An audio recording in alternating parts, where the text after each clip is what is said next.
And now for something completely different. I don't know. I can't wait to do Jurassic Park. I think that's probably where we should start. My number one movie ever. I love the shit out of that movie. So hopefully we'll get to that to you guys soon. Jurassic Park 2, The New World? Or what was it called? The Lost World. And there's Jurassic Park 3. And then Jurassic World. Then Jurassic World Dominion. Then Jurassic World No Way Home.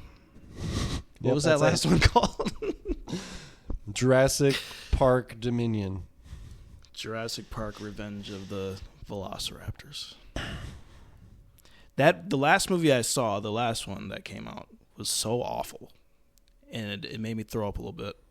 But because they brought back Sam Neill and Laura Dern. And more like Laura Dern. No, not recently. And what's his fucking face? Jeff Goldblum? Yeah, Jeff Goldblum. And of course they had to throw in the line of life finds a way. And I was like, fuck! And I threw the fucking TV and I broke windows and I was like, fuck you. Fuck you. You guys are awful. For some reason, I think YouTube just auto-played the Red Letter Media review of that movie, and they keep cutting in Jeff Goldblum, some like quote from an interview where he's like, that Colin Trevorrow, he's a smart guy. Oh, really? You don't have to lie there, Jeff. I'll tell you, Colin Trevorrow, he's good. He's a good director.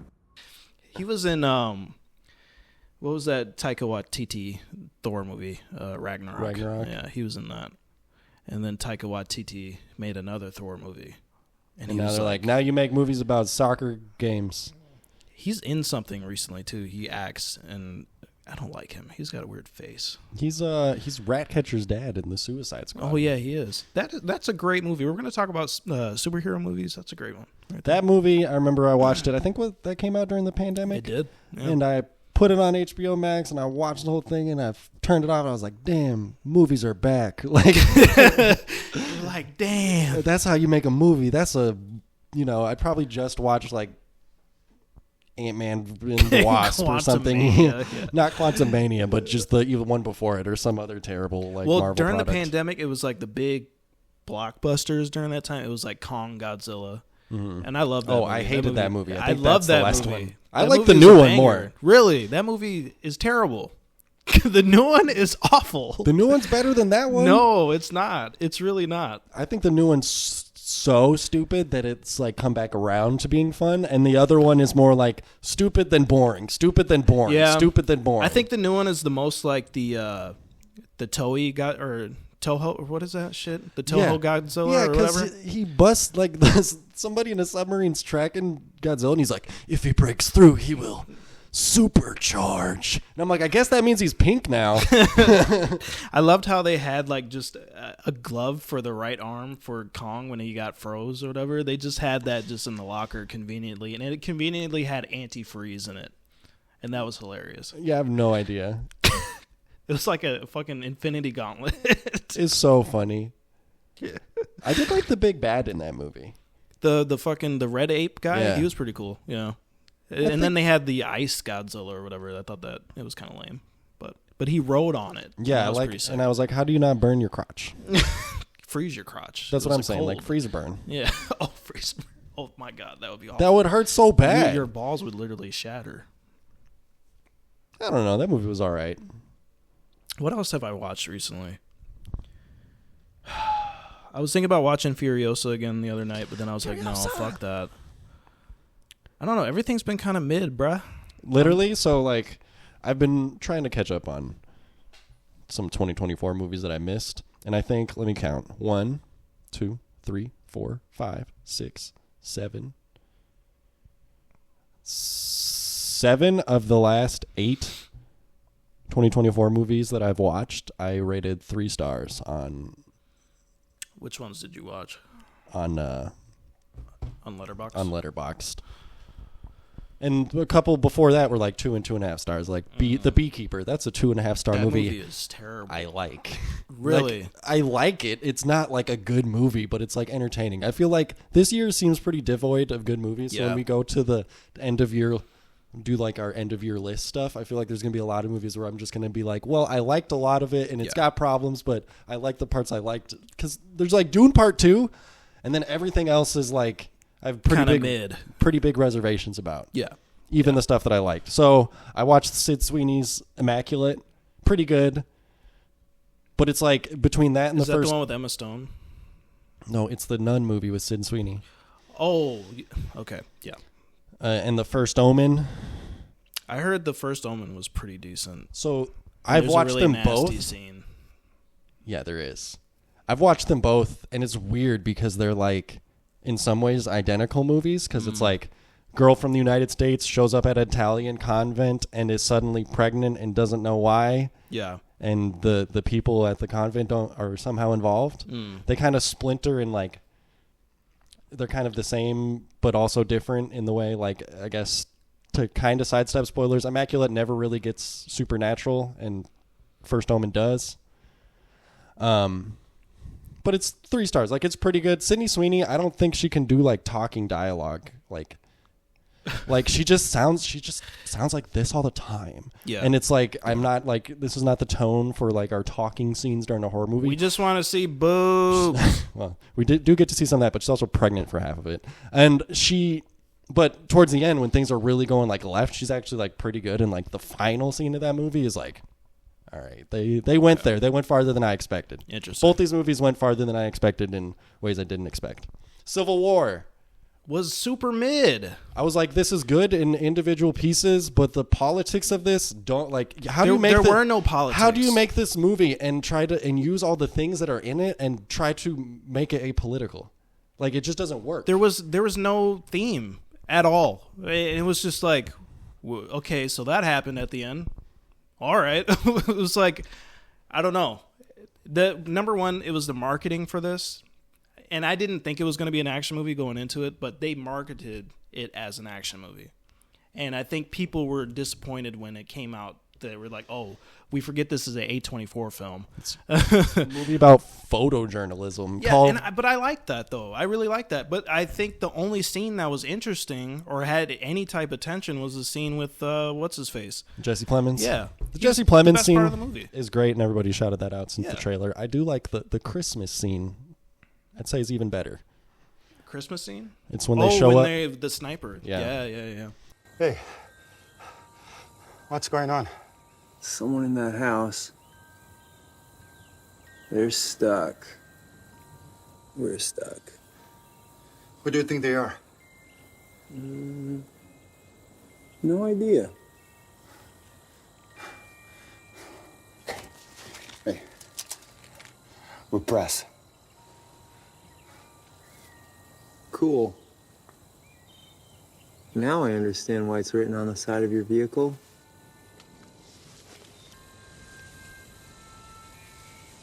Are you WF? Who's giving you orders?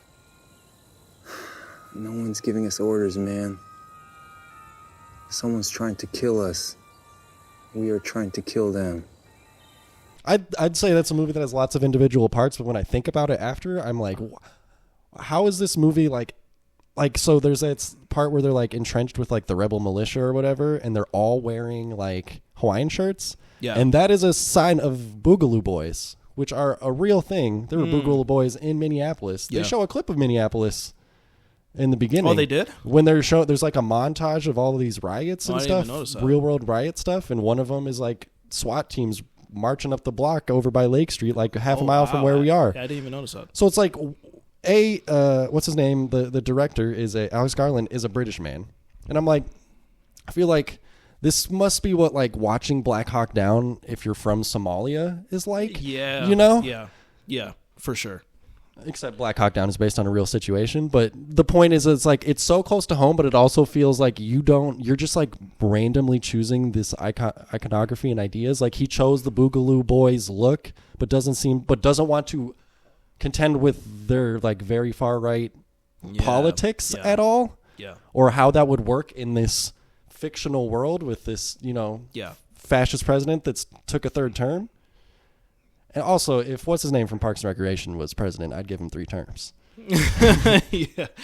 But I mean, I was even confused about like, okay, so what is the issue? Why are we in a civil war? Why is Texas aligned with California? Yeah. That makes no sense. Number one, that would never happen in a billion fucking years.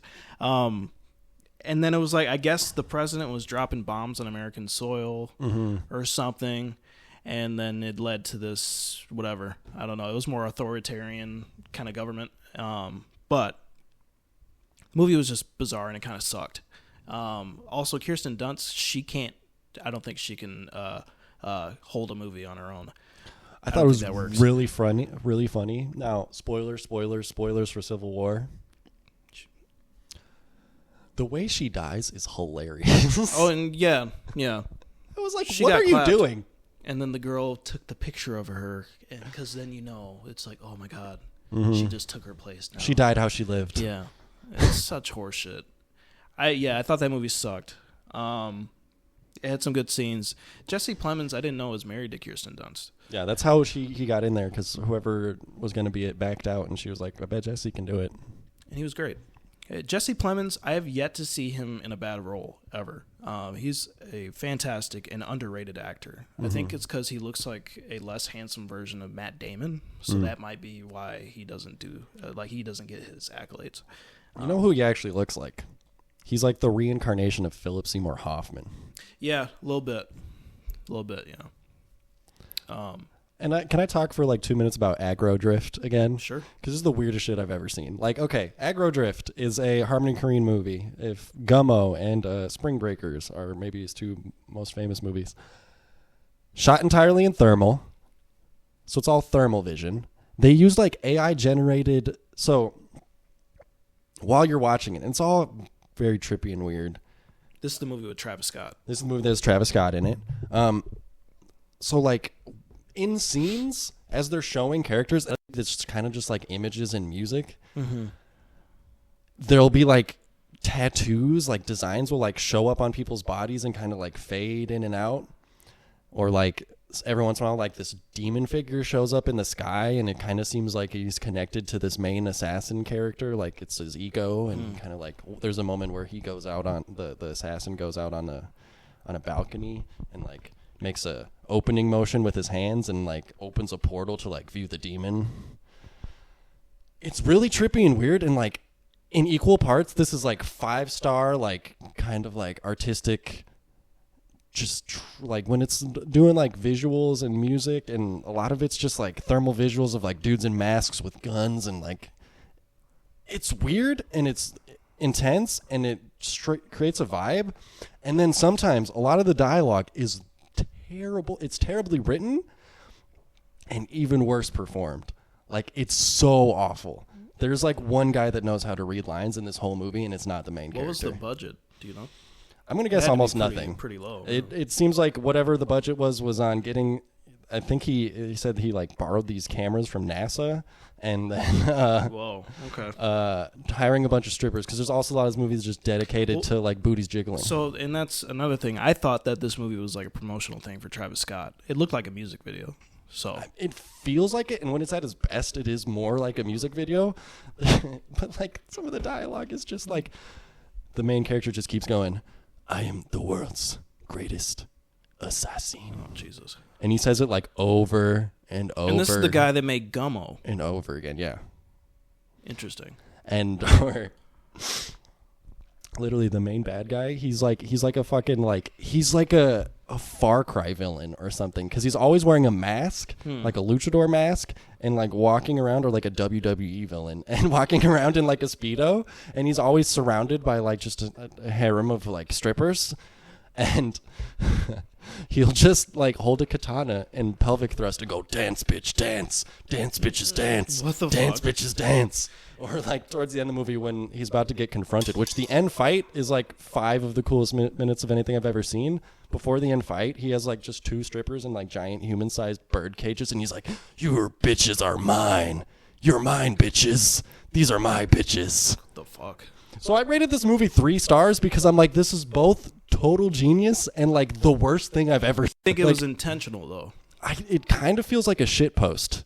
It feels like, because like I heard that people were like walking out. I listened to some reviews that people were like walking out of like the film fest watching it. Yeah. And it just feels like him, and Harmony Korine's talked about being like post movie, that he's like trying to create something different.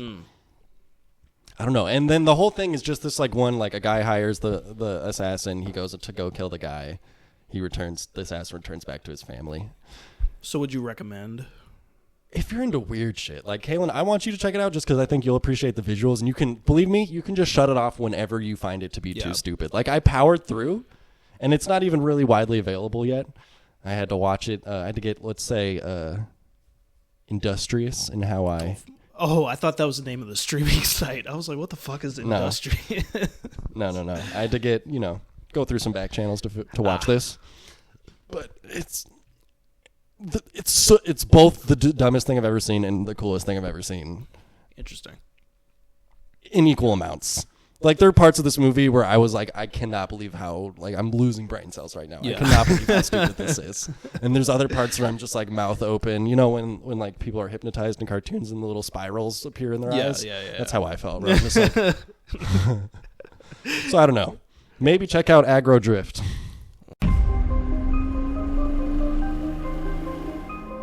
An assassin's work is never finished. We go on until there is nothing left. Look at our beautiful children. They should never know of my Violet. I was born to kill. It is all I know. I have a job for you, Bo. You have to kill the big guy. He just got too big, too bad. No mercy. No mercy. It's just a game. Each person trying to survive. Money, power, it's all it's gonna cost surviving. I'm coming for you and your family. My princess. Your daddy has to go to work. My Letterboxd review, I think this is the best summary, is this movie is the fever dream of some 13-year-old Florida boy raised by rap music videos and GTA Online. I mean, that from your description, that makes a lot of sense, yeah. So. Dance, bitches, dance. You're mine, bitches. Did you see the trailer for, I don't want to keep going too long with this, but did you see the trailer for Gladiator 2? I did. Yeah. Everybody's mad about it. It looks terrible. That's partially why. It looks pretty bad. Actually, there's a cool little shot with the guy coming out on a rhinoceros. Yeah. And that looked fucking awesome.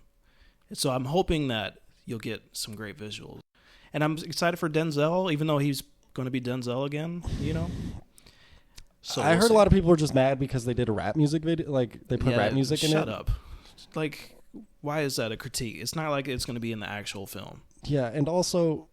I don't know what to think about whether it'll be good or not, because like Ridley Scott keeps making massive movies year after year. Yeah. Like he did the Napoleon movie that nobody liked, and now he's here for Gladiator 2. And I'm like, how do you keep making epic films back to back? He's got I don't think you can put how do you put that much effort into it? He's got epic connections and epic time. Apparently. I'm sold just because, again, I want to see Denzel. This feels like a... Yeah, I think he'll be great in that role. It'll be a lot of fun. But anyways, I was watching that trailer and I was like, remember that time when like these types of movies came out all the time? Like period piece, epic swords and sandals movies? Mm-hmm. And I was like, what's a good sword and sandals movie? Because I was in the mood to watch. And I put on Troy with Brad Pitt and the guy who played Bruce Banner in 2003 Hulk, Eric Bana. And that's a great fucking movie. I don't know if you've seen it before. I would recommend Troy. It's not the best movie ever. Like, I mean, it's pretty ridiculous, and I mean, it's like, what do you expect from it? You know what I mean? But it's so massive in scale, and Brad Pitt as Achilles is really awesome, and it's just a lot of fun. And it also has Orlando Bloom. And I was going to say, would you say that or that Orlando Bloom Ridley Scott movie? What is it, like Heaven's? Kingdom of Heaven. Kingdom of Heaven. So the thing is with that is You have to watch the director's cut, and the director's cut's like 3 hours long. That's the best version of that movie. If you watch the theatrical cut, it's a lot more condensed and it's not as fleshed out. But when you watch the actual director's cut, there's a lot more going into it. I mean, the Crusades was such an interesting time too. So you got all these like political elements, and then you have, I mean, it was production value on the movie is insane, especially for the time. Yeah, I was like, man, I need to dig more into these like period piece movies, because I really like that genre, even though it can be kind of stupid, but it's fun. You know, I wanted to see some war shit. So yeah.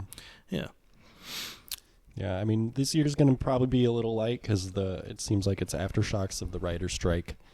Yeah, for sure. Excited for Longlegs though. I've heard good things. I'm very excited for Longlegs. It's just as I was going through my 2024 movies, I was trying to find a movie that has the juice, is making me feel the tingle. Yeah. And I almost put on Kung Fu Panda 4. I mean, that might. I'm this close. That might give you the juice there, buddy. Or will it be Despicable Me 4? Oh, Jesus. Tizo Touchdown had a song in that movie. That makes a lot of sense to me. Yeah. He's kind of a cartoon. I think the biggest movie coming out, besides Longlegs, the biggest one coming out this July is Deadpool Wolverine. Mm-hmm. And I'm not sure what else comes out the rest of the summer. I think a new Captain America movie. Twisters is about to come out. Oh, God. Who the fuck asked for that? I think it's out. It's about to be out. Twisters. There's more than one tornado this time. I think the Captain America trailer dropped, but I think it comes out 2025. Oh, okay. The Joker movie. Oh, Folie à Deux. That'll be coming out. Gladiator will be coming out. When is Gladiator coming out? It's got to be like a November release, close to. It doesn't say where I'm at. I know my most Alien. Alien. I can't wait for it. That looks fucking awesome. Also Nosferatu. That's like my most anticipated movie this year. Is that coming out this year? Comes out December 20. Oh yeah, it was a Christmas movie. Yeah, it's like a Christmas release, which is like they missed opportunity for a Halloween release, but I'm sure there's a lot coming. You know what, low key, and it's probably not going to do well box office wise.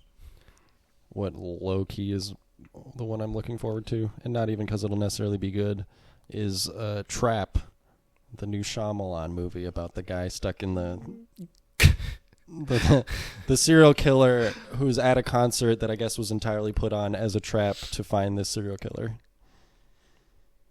Starring, with what's his fucking face? Yeah. Starring, what's his name? It's like his I think everybody knows the twist already. Well, or the twist is another thing that's not in the trailer. I don't know. I don't know. Maybe.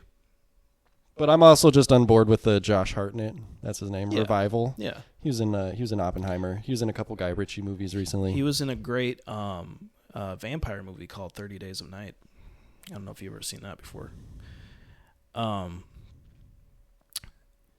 what was I going to say? There's something else that I was really looking forward to. Is it The Acolyte Episode 8, the grand finale? Yes. No, it's another A24 film. Oh, God. It's a horror movie. Okay. Hold on. It's called The Heretic. I think I sent you this. Oh, yeah. But it's with two women. They go into this house, and this guy, he like somehow puts them in this like dungeonous area, and it's like a fucking labyrinth underneath this house. And I think it's like supernatural, and it looks really good. At least the visuals look good. It looks interesting. So A24, they pump out some good stuff. There's also a movie called The Front Room with Brandy. And it's like, it looks like a Jordan Peele ripoff. So that's also A24. Maxine, that's something you'll probably watch. The reviews have been not that great, and I didn't love X, and I really liked Pearl, so I feel like if like all the stands don't love it, I might not even really They've been bother. pumping those out like crazy. I mean, those first two filmed back to back, so yeah, it was easy. I'm trying to see what else. We can wrap this up, but you said I saw the TV Glow, right? Mm-hmm. You said it wasn't that good. I mean, so here's the thing. get what it's going for, and it's also like a big trans allegory. So the fact that it doesn't like speak to me is not, maybe I'm not the target audience necessarily. Yeah. But like, it's going for this moody thing where things are kind of dreamlike. But just like literally for the entire movie, everybody's line delivery, except for like one specific moment, which is key to the story, is just people delivering lines. It's, Justice Smith saying all his lines like this because everything's, he's an anxious guy, he's introverted, and just everybody's, just all the line delivery is just so flat, and it's on purpose, but I just couldn't like get into it. It does have some cool stuff, like artistically. Like there's a scene where he's marching through school and he's talking about in voiceover about how he's connected with his friend who's showing him the TV show that he wasn't able to watch when it was live, so she was taping them, and then she'd like give him the tapes and write notes, and then like overlaid as he's just walking through this high school, there's like all these like neon effects showing the little notes for like, it's like episode 107, this one's scary, watch out, and like little drawings, and it's just like there's a lot of wonderful artistic stuff to it. I just could not like get into it, Yeah. And then after a while it just got kind of grating, and it's really funny that there's this comedian that shows up and he's like from a completely different movie, like this guy Connor O'Malley, who does like really bizarre character comedy on YouTube, shows up because Justice Smith like walks in on him like getting a beej at work because he works at this movie theater, and he's just like, "Hey buddy, what the hell are you doing?" And he's like the only person that like speaks with any like intensity and tone for the whole movie. Yeah. I don't know. I don't want to completely dismiss it because I think there's things to like, but it's not. I couldn't get into it. This is my last thing I talk about, but there's a movie coming out that's made by the director of Forrest Gump, and it stars Tom Hanks and also what's her face from Forrest Gump. And the thing about this, the catch about this movie, it's all filmed from one camera angle. It's in the same position in every scene. And it's like going through a time period in this family is like, or a generation of one family. It looks interesting, but also it has like the makings of like Hallmark crap, where it's like this is supposed to make you feel something, and it just kind of seems phony. And they also do this terrible de-aging effect on Tom Hanks. It looks awful. But that aspect, I wonder how it's going to work with that one camera angle. I don't think that's the first time this has ever been done. I'm sure. I think there's another movie that does this, but could be interesting. I don't know. Robert Zemeckis has not been on a great run. His last movie was the live-action Pinocchio starring Tom Hanks. Oh yeah.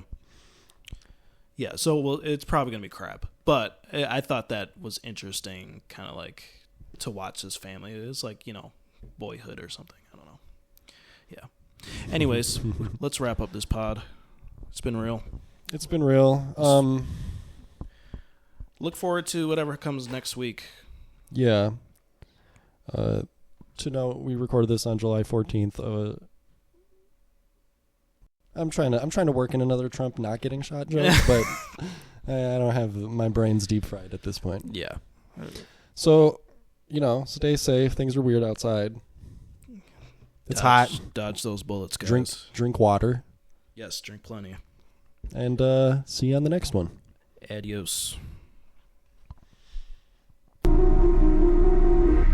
God, that was awesome. I got a hard on watching you do that. Now get your skinny ass in the car. Peppy wants to see you.